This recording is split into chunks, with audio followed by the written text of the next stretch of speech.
A lot of good messages here this morning. Um, so I want to read this morning from the book of Habakkuk. Um, I like to give you all a little bit of history and pretext behind it.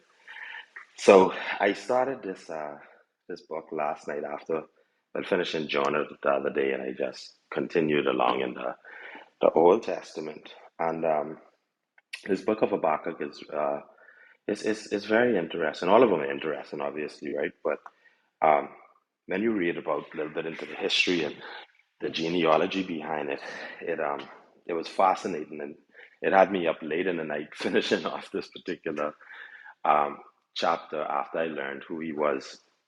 So he was this prophet in the city of Babylon, and according to Hebrew, we didn't know exactly how factual it is, but according to Hebrew history, he is actually, I don't know if you guys remember the story of Elisha and when the woman had a son that had died. So she prayed for a son, and God gave her a son, and the son had died, and Elisha brought the son back to life.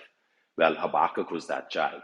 So once I found that out, it was extremely interesting to just read his story and, see that how far his word um, had gone into the New Testament, being that he coined the phrase, the righteous shall live by their faith.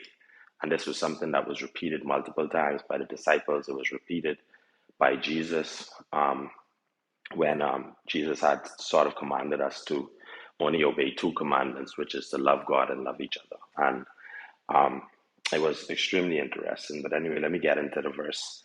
And Habakkuk 3:17 through 19 says, even though the fig trees have no blossoms, and there are no grapes on the vines, even though the olive crop fails, and the fields lie empty and barren, even though the flocks die in the fields, and the cattle barns are empty, yet I will rejoice in the Lord.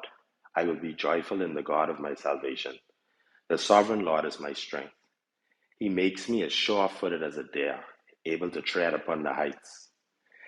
And today, I am just grateful for the opportunity that God gives us every morning to be here and to just live as righteous kingdom citizens.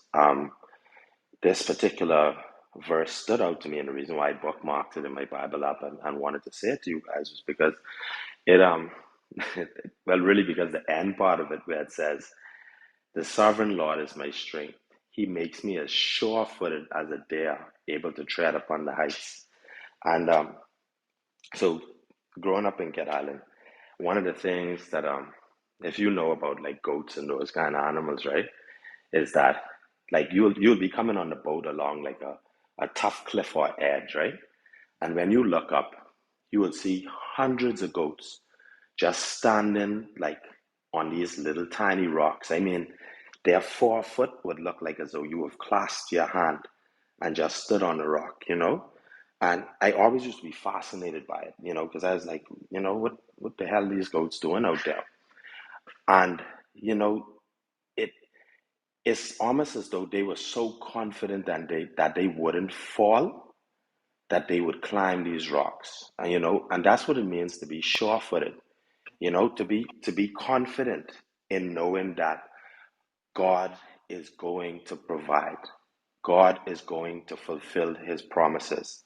In this particular verse, this verse reminded us too that even when nothing seems to be going right, you know, like you may wake up this morning and you may not have no money today. You may not even have food today. But see, your faith can provide and let you know that before the end of the day, you can eat. Before the end of the day, you can have money. Before the end of the day, whatever it is that is promised to you will come to pass. You can't miss it if you wanted to, because it was written in the bells and courses of history way before you came around. It was a part of a big, huge plan that you just happened to be a part of. From you were put on this planet, you are part of God's plan. That you can't change that. And whether or not it's something bad, or you may think that it's bad, but whether or not it's something good, it's still a part of a greater plan. Sometimes The light misery that you may be going through might be a lesson that could save somebody's life. Sometimes the fact that you may have to swallow your pride and ask somebody for something may uplift somebody to know that they could help you. Sometimes the littlest things that God puts us through gives us just a little bit more strength to know that we could make it to see another day. Because many times we look at life and we say to ourselves, boy, I don't know how I can make it. But you know who know how? God knows how. But the righteous shall live by their faith. Once we have faith to know that God is going to be faithful to his promises, he is going to do what he said he's going to do. And through any adversity, through any famine, through any crop fails, through if the fields lie empty and barren, you will continue to rejoice in the Lord. And you heard what he said in this particular verse. He said, I will be joyful in the God of my salvation. That means that no matter what you go through, be happy because at least you here on this planet to go through it. Dead people don't go through nothing. Nothing. And I thank you again for the opportunity to speak. Um, God is good, y'all. And I'm just so happy to be here and just being here with Kingdom citizens and just having the opportunity for y'all to listen to me and for me to listen to y'all and to just be here, y'all. Let the righteous continue to live by their faith. I'm Kerry and I relinquish my mic.